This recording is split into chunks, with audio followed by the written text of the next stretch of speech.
The Galactic Integration Academy stood on a moon that orbited a peaceful blue planet, and it was supposed to be the greatest achievement of interstellar cooperation in 10,000 years. But Ambassador Threlvex knew the truth as he sat in his office and stared at the stack of complaint reports that grew higher every single day. He was a Quarks, a species that looked like a tall purple octopus with 4 eye stalks that could move independently. And right now, 2 of those eye stalks were twitching with stress, while the other 2 read the latest incident report from the cafeteria. 17 complaints in one rotation. He muttered to himself, his tentacles curling with frustration. 17 families threatening to pull their children from the academy. And what can I do about it? Nothing. Absolutely nothing.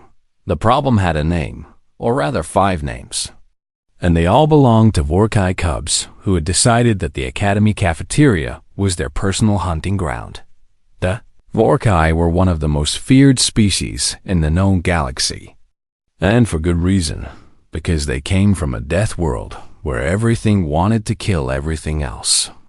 And they had evolved to be the thing that did the killing best.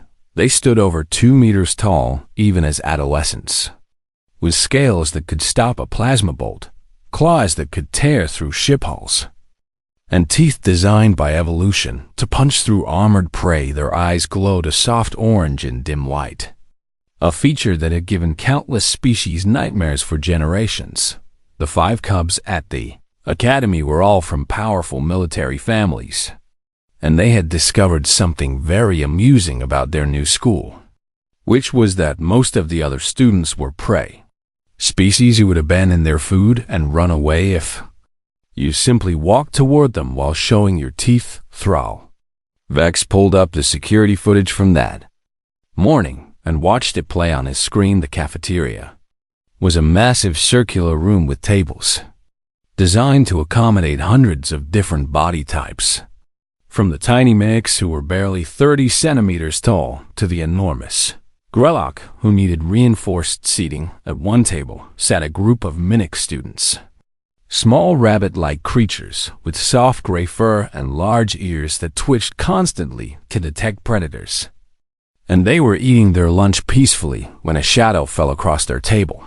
The shadow belonged to Krathvor, the largest of the Vorkai cubs, and he was not alone. His 4 packmates spread out around the table in a perfect hunting formation, cutting off all escape routes, and they did not say anything threatening or make any aggressive moves, because they did not need to. They simply stood there and breathed. Minic students lasted exactly 4 seconds before their ancient prey instincts took over, and they fled from the table so fast that one of them left her shoes behind. The Vorkai cub sat down at the abandoned table and began eating the stolen lunches while making rumbling sounds of amusement. And the security footage showed that not a single adult had intervened. Threlvex closed the video and rubbed his eye stalks with 2 tentacles. Why does no one stop them? His assistant asked from the doorway. The assistant was a Quillian named Prix, a species that looked like a nervous porcupine, and his spines rattled whenever he was anxious. Which was always, you know why, Threlvex said tiredly. The Vorkai Empire has 17 battle fleets stationed along the neutral zone, and they have made it very clear that any disciplinary action against their precious cubs will be considered a diplomatic insult. But the other parents are furious. The other parents do not have battle fleets. Prix rattled his spines in frustration and stepped into the office, carrying a datapad with even more bad news. The Pelori delegation sent another formal complaint, and they say if we cannot guarantee their children's safety in the cafeteria, they will withdraw all 40 of their students by the end of the week. The Pelori were a bird-like species known for their beautiful singing and their extremely protective parenting instincts, and losing 40 students would be a serious blow to the academy's reputation. What about separating mealtimes? Threlvex asked. We tried that, but the Vorkai cubs just changed their schedule to match whichever group had the most prey species students. Assigned. Seating. They ignored it. Security. Escorts for vulnerable students. The Vorkai parents complained that we were treating their children like criminals and threatened to involve their government. Threlvex felt a headache forming behind all four of his eyes, which was quite an achievement for a species that did not technically have a brain in the traditional sense. There must be something we have not tried, he said. Pricks hesitated, and his spines went very still, which was somehow more alarming than when they rattled. There is one option, the assistant said carefully. But you are not going to like it. I do not like anything anymore. Tell me. The human exchange program. We received an application from a human teacher who wants to transfer to the academy, and her specialty is what humans call adolescent behavioral management. Threlvex felt two of his hearts skip a beat. No, he said immediately, Ambassador. Please consider. Absolutely not. Do you have any idea what humans are? They are a Class 12 Death World species. Yes, but they are monsters, Threlvex interrupted, his voice rising. They evolved on a planet where the air is corrosive. The water is a universal solvent, and the primary source of light gives everything cancer. And somehow they thrive there. That does describe Earth. Yes, they eat capsaicin for fun, Pricks. They put poison on their food because they enjoy the pain. They keep wolves in their homes as pets. They bond with anything that holds still long enough. And they have a documented history of adopting the babies of their enemies. All true. They are persistence predators who hunt by following their prey until it literally dies of exhaustion. And they can survive injuries that would kill any other species 3 times over. And you want me to put one of them in a room full of children? Pricks waited until the ambassador finished his rant, then calmly said, The human's name is Dr. Sarah Chun, and she spent 6 Earth years teaching at something called middle school, which apparently contains human children between the ages of 11 and 14. So she's experienced with human cubs. That does not help, Ambassador. Human children at that age are considered one of the most difficult life forms in the known galaxy to manage. They are flooded with hormones that make them irrational. They form complex social hierarchies based on constantly shifting criteria. And they have enough intelligence to be dangerous, but not enough wisdom to understand consequences. Threlvex paused. Considering this, and this Dr. Chum survived 6 years of that. She volunteered for it. There was a long silence in the office as Threlvex processed this information. Human who chose to spend 6 years surrounded by adolescent humans was either completely insane or possessed. Some kind of ability that the galaxy had not yet classified. Either way, the Vorkai cubs had never encountered anything like it. Send her the acceptance letter, Threlvex said finally. And may the void have mercy on us all. Pricks nodded and scurried out of the office, his spines rattling with what might have been fear or excitement or both. Threlvex turned back to his window and looked out at the academy grounds, where students of 100 species walked between buildings, lived in dormitories together, and tried to learn that the galaxy was bigger than their own small worlds, somewhere down there. 5 Vorkai cubs were probably planning their next meal theft, completely unaware that their comfortable little kingdom was about to be invaded by a middle school teacher. Threlvex almost felt sorry for them, almost. Dr. Sarah Chun arrived at the Galactic Integration Academy on a transport shuttle that was far too small for the amount of luggage she had brought, and the docking bay staff watched in confusion as she unloaded box after box of what she called teaching supplies. She was not what anyone had expected. The security briefings had described humans as apex predators from a nightmare world, persistence hunters who could track prey across continents, being so durable that they routinely survived having their chest cavities opened and their organs rearranged by their own medical practitioners. The creature standing in the docking bay was barely 16 meters tall, with soft brown skin, dark hair pulled back in what she called a ponytail, and eyes that crinkled at the corners when she smiled, which was often, "Hello," she said cheerfully to the terrified Minix porter who had been assigned to help her. "I am Sarah. What is your name?" The porter's large ears flattened against his skull, which was the Minix equivalent of screaming in terror, but he managed to squeak out his name, which was Trembles. "That is a lovely name," Sarah said, and somehow she made it sound like she meant it. "Could you help me carry these boxes to my quarters, Trembles? I brought some things from Earth that I think the students might enjoy."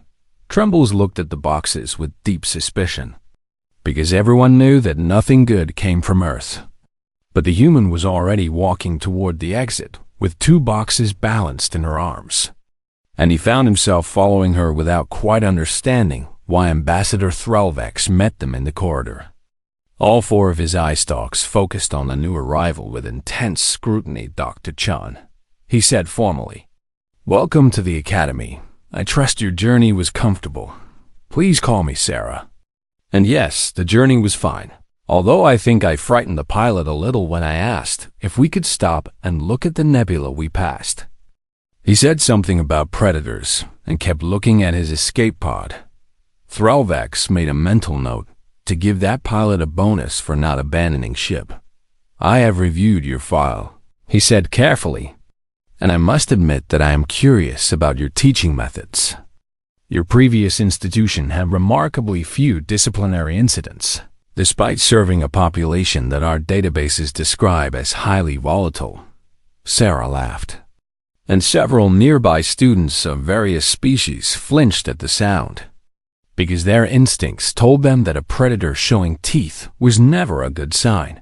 "Middle schoolers are middle schoolers," she said. 12-year-olds are the same everywhere, I suspect. They are not children anymore and not adults yet, and they are trying to figure out who they are by pushing against every boundary they can find. And how do you handle that?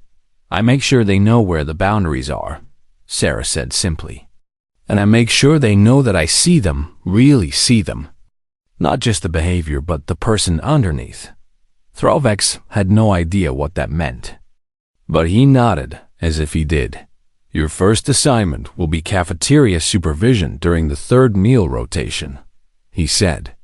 "I should warn you that there have been some incidents involving a group of Volkai students. I read the reports on the shuttle," Sarah said, and her smile did not change at all. But something in her eyes shifted in a way that made Threlvex's 4 hearts beat a little faster. "The children who have been taking lunches from the smaller students. Yes, I look forward to meeting them." She said it the way a surgeon might say they looked forward to an interesting operation. Threlvex suddenly felt much better about his decision to hire her. The 3rd meal rotation began 2 hours later, and the cafeteria was already buzzing with nervous energy, because word had spread that a human was coming. Students clustered at tables far from the center of the room, leaving a wide empty space that everyone avoided, because that was where the Vorkag cubs usually conducted their operations. Sarah walked in through the main doors carrying her own lunch tray, and every conversation in the room stopped at once. She was wearing simple clothing that humans called casual professional, and she had a small bag over one shoulder that contained what she called emergency supplies. And she walked with the easy confidence of someone who had done this 1,000 times before. The Vorkai cubs noticed her immediately. They were sitting at their claim table near the food dispensers, a position that let them monitor everyone who got lunch and select their targets at leisure. And when the human entered, all 5 of them turned to look at her with glowing orange eyes. Crowther was the first to speak. "Fresh meat," he rumbled to his packmates. "And it does not know enough to stay with the herd." The other cubs made sounds of agreement, and they rose from their table as a group, moving toward the human with the casual confidence of predators who had never been challenged. Sarah chose a seat in the exact center of the cafeteria, placed her tray down, and began eating while reading something on a datapad she did not look up when the Vorkai surrounded her. Krathover was the largest of the group, nearly 2 meters tall, even at 12 cycles old, with scales the color of dried blood and claws that clicked against the floor when he walked, leaned down until his muzzle was centimeters from Sarah's ear, close enough that she could feel his breath and smell the meat from his last meal. "You are in our seat," he growled, letting a deep rumble build in his chest that was designed by evolution to trigger panic in prey species. "Move." Sarah did not move. She did not flinch. She did not even look up. She took another bite of her food, chewed thoroughly, swallowed. And then she made a sound. It was not loud. It was not aggressive. It was just a small sound from her throat, what humans called clearing your throat. And it should not have meant anything to a species from the other side of the galaxy, but something in Krathover's brain, something buried deep in the ancient parts that had been inherited from 1,000,000 generations of ancestors, heard that sound and translated it instantly. It was the sound of a parent who had caught you doing something wrong. It was the sound of an authority figure who was not angry yet, but was giving you one chance to fix your mistake. It was the sound that said, "I see exactly what you are doing, and I am waiting for you to realize how foolish it is." Krathover hesitated. His packmates shifted uncertainly behind him, because their leader had never hesitated before, and they did not know what to do. "I said," Krathover tried again, forcing confidence into his voice. "You are in our—" "I heard you," Sarah said quietly. And she finally looked up. She met his eyes directly, which was a challenge in Varkay culture, something that should have triggered an aggressive response. But there was no aggression in her gaze. There was patience. There was calm. There was the absolute certainty of someone who had done this exact thing hundreds of times and knew exactly how it was going to end. "Sit down," she said, in the same tone she had used on thousands of human children who thought they were tough. "We are going to have a conversation about choices." And Krathover, apex predator from a death world, terror of the cafeteria, the cub that no teacher had been able to control, sat down. His packmates sat down too, pulled along by whatever strange gravity surrounded this tiny human. Sarah smiled at them, and it was not a predator showing teeth. It was something worse. It was a teacher who had just gotten your attention. "Now then," she said pleasantly, "let us talk about why you are really acting this way. Because I do not think you are actually hungry. Are you?" Krathover opened his mouth to respond and found that he had no idea what to say across the cafeteria. Ambassador Threlvex watched the security feed with all 4 eye stalks wide open and wondered what, in the name of the void, he had just witnessed. News traveled fast in the Galactic Integration Academy, faster than light, faster than the official communication channels, faster than anyone could have predicted. By the next morning, every student and staff member knew what had happened in the cafeteria. The human had made the Vorkai cubs sit down. The human had made them listen. The human had talked to them for over an hour. And when they left, Krathover had been carrying his own tray to the recycling unit instead of leaving it for someone else to clean up. It was impossible. And yet dozens of witnesses had seen it happen. Ambassador Threlvex spent the entire night reviewing the security footage, trying to understand what he had witnessed. The human had not threatened them, had not displayed any weapons, had not even raised her voice. But somehow 5 apex predators from a death world had responded to her as if she were their pack leader. He called in his xenobiology team for an emergency consultation. It should not be possible, Dr. Skrill said, a Venic scientist with 6 legs and a habit of clicking her mandibles when confused. The Varkay respond only to displays of dominance or submission. There is no middle ground in their social interactions. And yet, Threlvex said, gesturing at the frozen image on his screen, look at their body language. They are not submitting. They are not challenging. They are just sitting there like students in a classroom. It is unprecedented. It is terrifying. Threlvex corrected. What does she know that we do not? The answer, as it turned out, lay in millions of years of parallel evolution that nobody had bothered to study closely enough. Humans had spent their evolutionary history living in mixed-age groups where the survival of everyone depended on the adults being able to control the behavior of the young without constant physical confrontation. They had developed an entire toolkit of social cues, vocal tones, facial expressions, and body language specifically designed to communicate authority across age barriers. And somehow, impossibly, those cues translated across species lines. Sarah Chun did not know any of this. Of course, she just knew that kids were kids, and that the same techniques that worked on human teenagers seemed to work on teenage aliens too. Over the next few weeks, she applied those techniques with the casual expertise of someone who had spent years perfecting them. She learned the names of all 5 Orcai cubs within the first day. Krathver was the leader, the biggest and the boldest, but Sarah noticed quickly that he was also the one most desperate for approval, the one who checked to see if others were watching before he acted. Daishra was the clever one, always thinking 3 steps ahead, always calculating the angles. And she was also the one who asked the most questions. When she thought no one else was listening, Groth was quiet and followed the others because he did not know what else to do. And Sarah recognized the loneliness in him immediately. Fennec and Voss were siblings, hatched from the same clutch, and they had a private language of gestures and glances that they thought nobody else could read. Sarah read it within a week.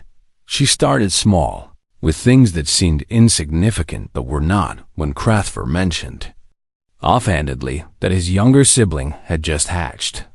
Sarah asked about them by name 3 days later, and the look on Krathver's face when he realized she had remembered was something no one at the Academy had ever seen on a Vorkay. When Yushra solved a complex problem in her engineering class, Sarah found her in the cafeteria and told her she had heard about it, and Yushra's scales flushed a color that meant embarrassed pride in Vorkai body language. When Groth sat alone at the edge of the group, Sarah sat next to him and asked what he was thinking about, and she actually listened to the answer. The Vorkai cubs did not know how to process any of this. They had grown up in a culture that valued strength, dominance, and fear, a culture where respect was taken by force and weakness was exploited. This human offered something different. She offered to see them as individuals, to care about their small achievements and their private worries, to treat them as if they mattered for reasons beyond their size and their claws. It was deeply unsettling. She smells like a parent, Yishra whispered one day when the pack was alone. But she is not our parent. Why does my brain keep telling me to behave around her? I do not know, Krathver admitted, and admitting ignorance was not something he did often. When she looks at me, I feel like she can see everything I am thinking. And I feel like she's not impressed, but also like she believes I can do better. That is terrifying. Yes, I kind of like it. Yes, Krathver said again, and he sounded confused about his own feelings. I kind of like it too.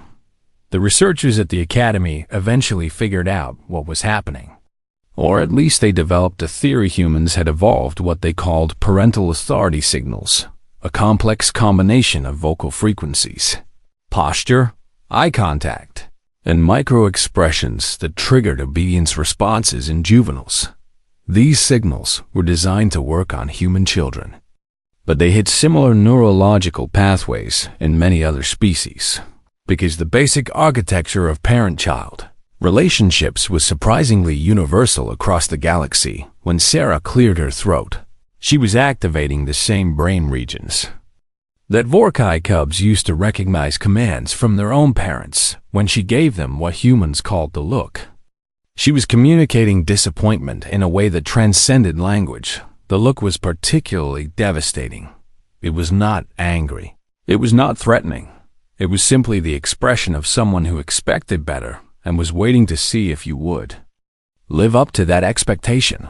Every species that had parents had some version of the look coded into their neurological responses, humans, Had just perfected it, Ambassador Threlvex watched Sarah deploy the look on Krathver after the young Vorkai made a rude comment about a Minix student, and he watched Krathver wilt like a plant in a drought.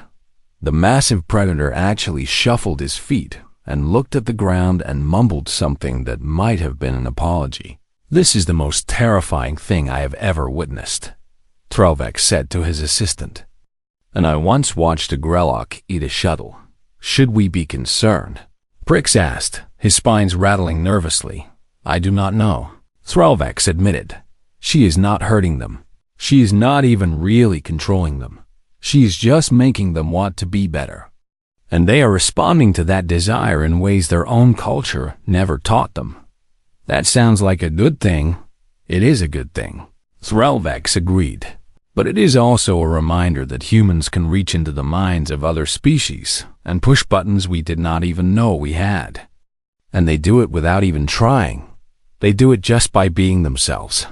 He paused, watching the security feed as Sarah said something that made all 5 Volkai cubs laugh. "Imagine what they could do if they actually tried," he said quietly. And Prig's spines went very still indeed. But for now, at least, Sarah Chun was not trying to conquer the galaxy. She was just trying to help some troubled kids find a better path, and somehow, impossibly, it was working. 6 weeks after Sarah Chun arrived at the academy, everything changed in the span of a single meal rotation. It began with a new student. His name was Tik, and he was a Pelori, one of the bird-like species, known throughout the galaxy for their beautiful singing voices and their extremely small size. Tik was small even by Pelori standards, barely 40 centimeters tall, with soft blue feathers and enormous eyes that seemed too big for his face. He had transferred to the academy because his parents believed in the dream of galactic unity. But right now, standing at the entrance to the cafeteria on his first day, he believed only in the certainty that he was about to die. The cafeteria was enormous, filled with hundreds of students of dozens of species, and many of those species looked like they could eat. Tik, without even noticing, his small heart was beating so fast that it felt like it might burst out of his chest, clutched his lunch tray with trembling claws, and scanned the room for somewhere safe to sit. Somewhere far from the large predator species. Somewhere he could eat quickly and leave before anyone noticed him. And then he saw the Vokay 5 of them, sitting at a table near the center of the room. And they were the largest and most terrifying creatures Tik had ever seen outside of his nightmares. Their scales gleamed under the lights.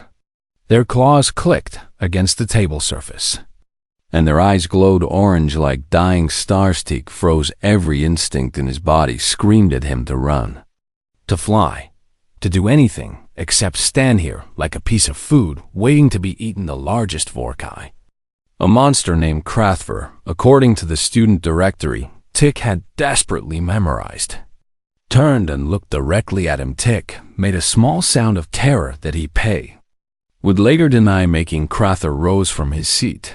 The cafeteria seemed to hold its breath. Security officers who had been stationed around the room reached for their communication devices, ready to call for backup. Ambassador Threlvex, watching from his monitoring station, reached for the emergency lockdown controls.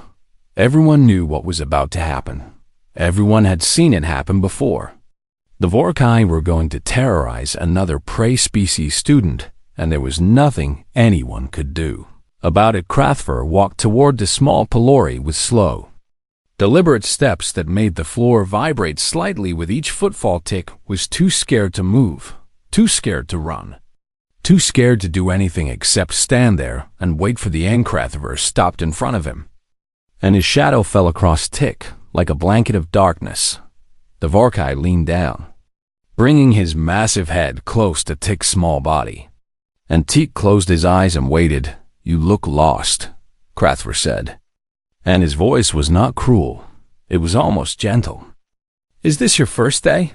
Tik opened his eyes in confusion. Yes," he managed to squeak. Rather nodded slowly. then turned and gestured toward the table where the other Vorkay cubs were sitting.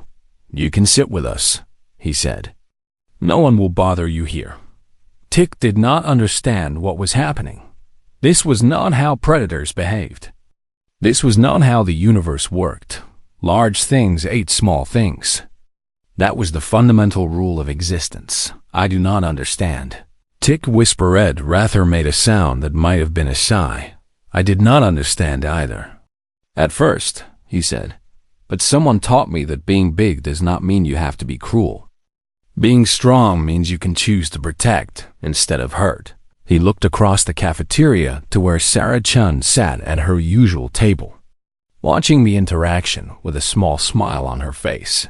"She taught me that real hunters do not prey on the weak," Krathver continued. "Real hunters protect those who shelter in their territory. She said that is what strength is actually for." Tick followed his gaze to the human, who waved cheerfully and then went back to her lunch. "The human taught you this?" Tick asked, still not quite believing what he was hearing. "She taught us a lot of things," Yishur said, appearing beside Krathver with a movement so smooth that Tick had not even seen her approach. "She taught us that fear is easy, but respect is worth more. She taught us that people remember how you make them feel," Groth added, joining the group, "and that being feared is lonely, but being trusted is better. She taught us that we are more than what our instincts tell us to be," Fennec said.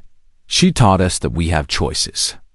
Voss finished. Teak looked at the 5 massive predators who surrounded him, and he saw something he had never expected to see. He saw people, not monsters, not nightmares, not the embodiment of everything his species had evolved to fear, just people, young people, who were still learning who they wanted to become. "Okay," Tick said finally, and his voice was stronger now. "I would like to sit with you." Krathver's face split into a smile that showed far too many teeth, but somehow it was not frightening anymore. "Welcome to the academy." "Small one," he said. "Let me carry a tray for you." Across the cafeteria, Sarah Chun felt a warmth spread through her chest as she watched the Vorkai cubs escort their new friend to their table.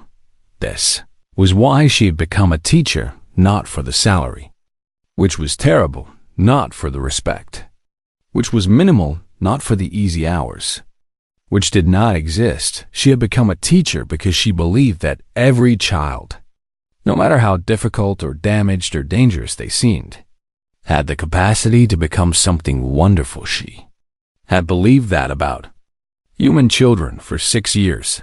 Now she believed it about the children of 100 worlds.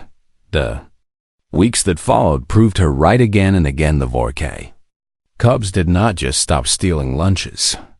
They became the unofficial guardians of every small and vulnerable student in the academy.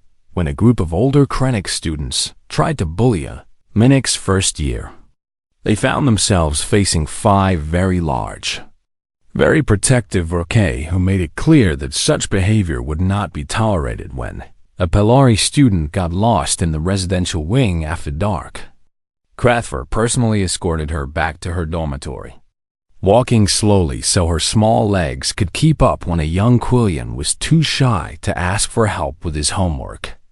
Yusha sat with him for 3 hours, until he understood the material. The transformation was so complete that the academy staff started a betting pool on which Vorkai cub would do something unexpectedly kind. Next, Ambassador Throvex won 17 credits when Groth was caught teaching a group of Minix children how to roar. The roars were very small and not at all frightening, but the Minix children loved them. "Why do you do it?"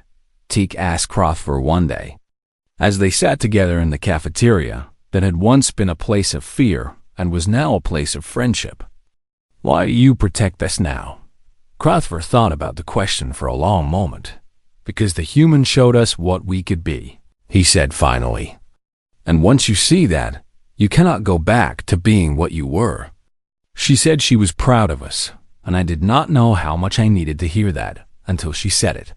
He paused, his orange eyes distant with memory. "Fear is easy," he continued. Anyone can be feared, but being someone that others are proud of, being someone that others trust, that is hard. And hard things are worth doing. Tick nodded slowly.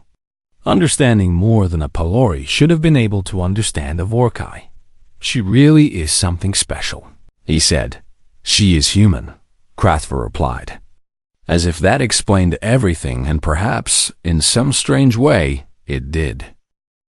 Ambassador Throlvex sat in his office on the last day of the academic cycle, staring at his console and trying to find the words for his annual report to the Galactic Council. He had been writing reports for over 40 cycles, and he had never struggled with one as much as he was struggling with this. How do you explain to a council of bureaucrats and politicians that a single human had done what 17 security teams, 4 diplomatic interventions, and 200,000 credits in counseling programs had failed to accomplish? How do you describe the transformation of 5 young predators from terrors of the cafeteria to beloved protectors of the vulnerable? How do you convey the sheer impossibility of what he had witnessed without sounding like you had lost your mind? He took a deep breath through his respiratory slits and began to write. To the honorable members of the Galactic Council, he started. This report concerns the results of the Human Integration Pilot Program at the Galactic Integration Academy, and I must begin by stating that nothing in my previous experience prepared me for what I am about to describe. He paused, then continued. The human experiment has exceeded all projections. Dr. Sarah Chun has not merely resolved the Vorkai disciplinary situation. She has fundamentally altered the social dynamics of the entire academy in ways that our models did not predict and cannot fully explain. He pulled up the statistics he had compiled and felt all 4 of his hearts swell with something. That might have been hope. Disciplinary incidents involving the Vorkai cubs had dropped from 17 per rotation to 0 student.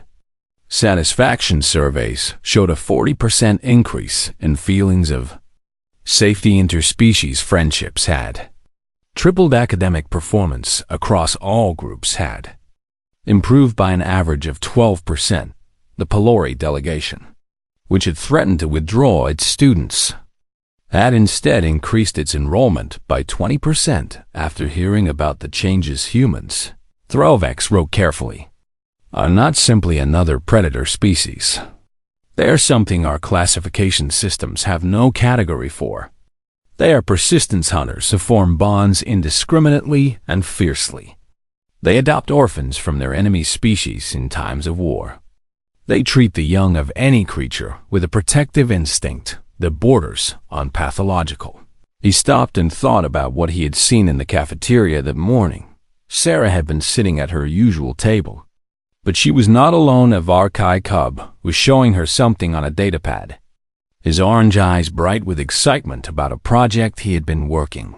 Ona Minnick's child was sleeping peacefully against her shoulder, small chest rising and falling with contented breaths. A Pelori adolescent was attempting to braid her hair while chattering about his homeworld and the songs his grandmother used to sing. Aquilian student was demonstrating how he could make his spines rattle in different patterns that sounded almost like music, and Sarah was smiling at all of them, responding to each one, making each of them feel seen and valued and important.